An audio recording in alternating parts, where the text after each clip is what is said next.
Hello बच्चों, चलिए प्रश्न को पढ़ते हैं। किसी बिंदु आवेश के कारण किसी बिंदु पर विभव के लिए व्यंजक हमें यहाँ पे प्राप्त करना है। तो सबसे पहले प्रश्न को समझने के लिए प्रश्न की मुख्य अवधारणा को समझेंगे।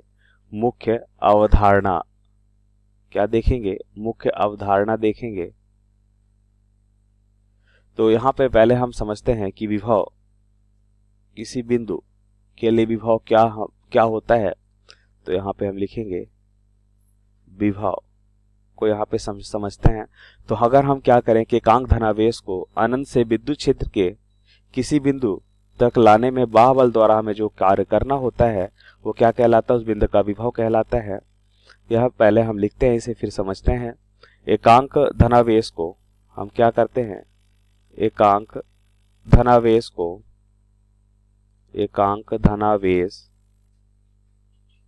को अनंत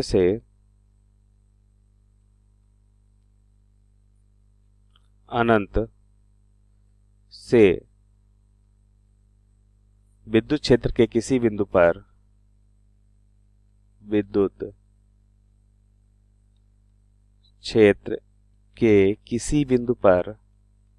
किसी बिंदु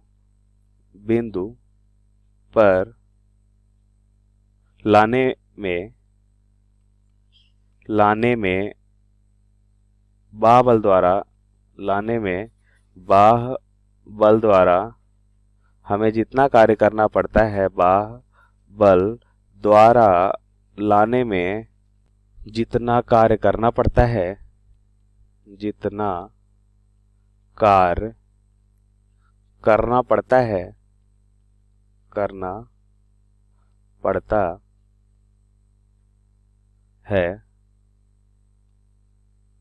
उसे उस बिंदु का विभव कहते हैं।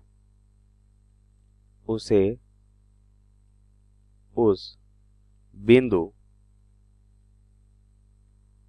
का विभव कहते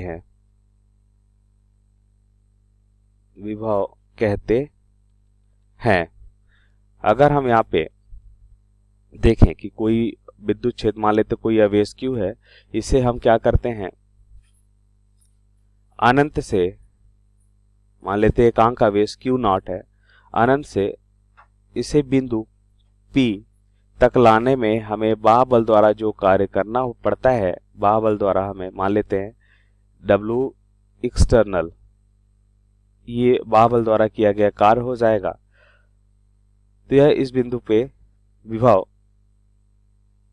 कहलाता है। ये मान लेते हैं R दूरी पे है, तो इसे हम लिख सकते हैं कि बिंदु P पे जो विभव होगा वो क्या हो जाएगा? W एक्सटर्नल, मतलब बाह्य बल द्वारा किया गया कार्य एकांक आवेश के द्वारा, यह कहलाता है विभव।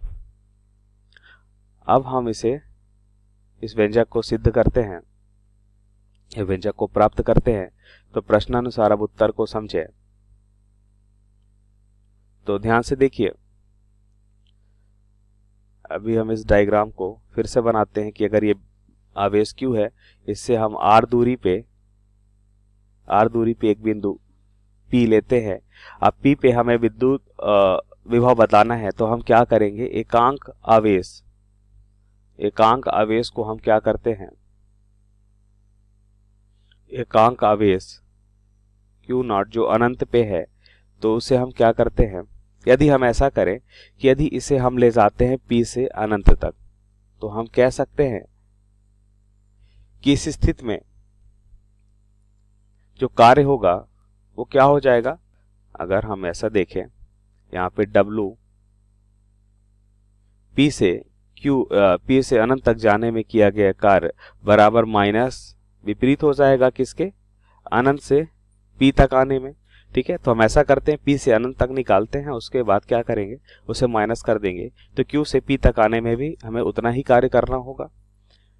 हम ऐसा क्यों करते हैं? क्योंकि हमें पता है P बिंदु पे हमें मालूम है कि इस Q आवेश के कारण इस पे बल कार्य करेगा, क्योंकि Q0 धनात्मक एकांक आवेश है, तो इस पे एक बल कार्य करेगा इस दिशा में, धनात्मक x की दिशा में।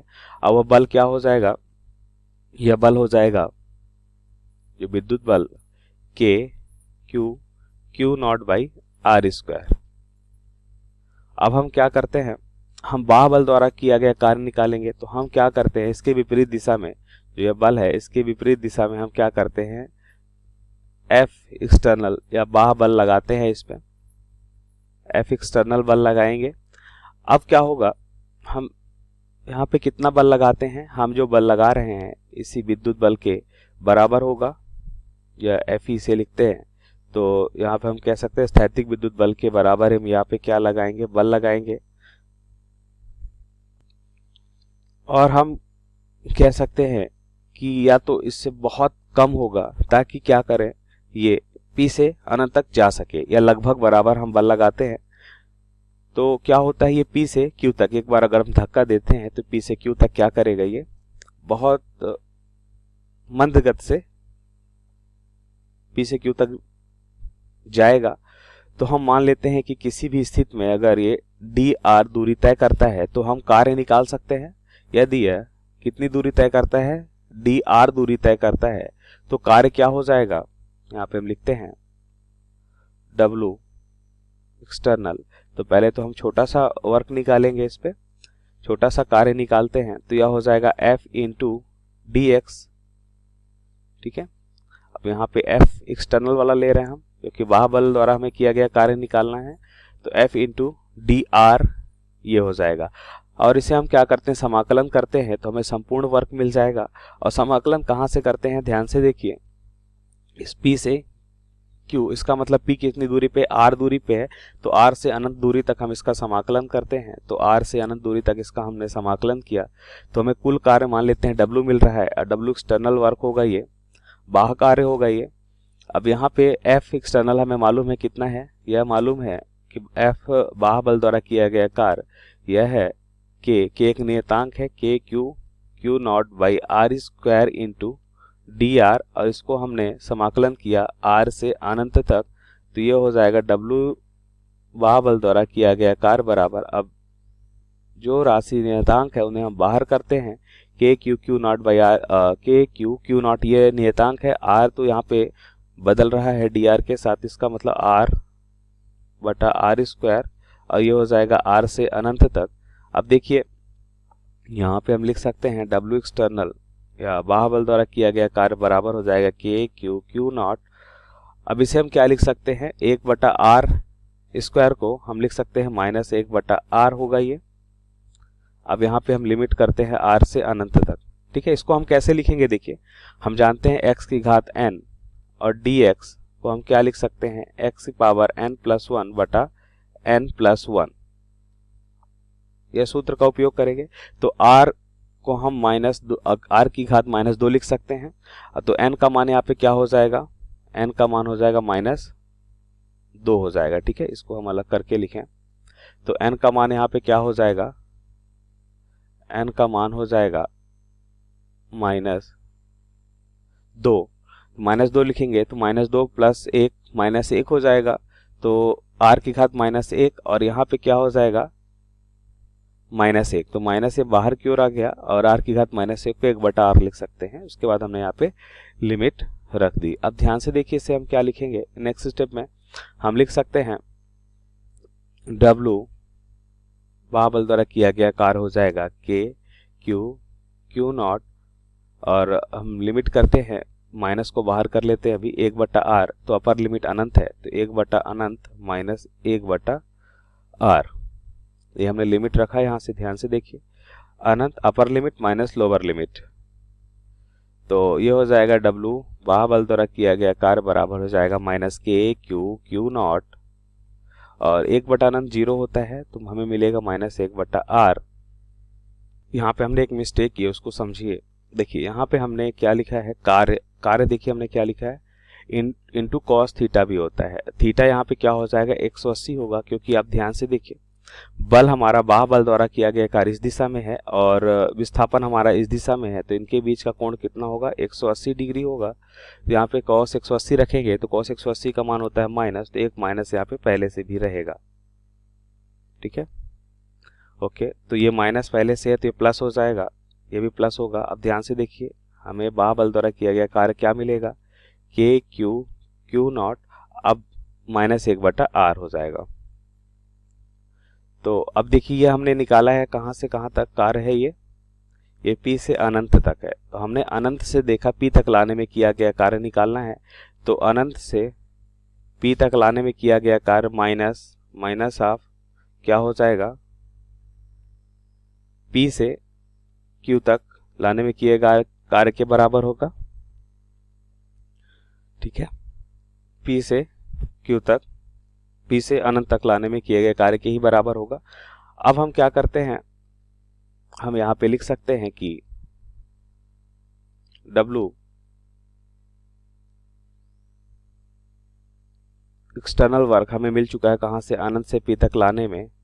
माइनस माइनस क्या हो जाएगा, प्लस हो जाएगा, और हमें मिलेगा k q नॉट बटा r, क्योंकि यहाँ पे हमने क्या निकाला है, माइनस k q नॉट बटा r, और माइनस मिला के क्या हो जाएगा, प्लस।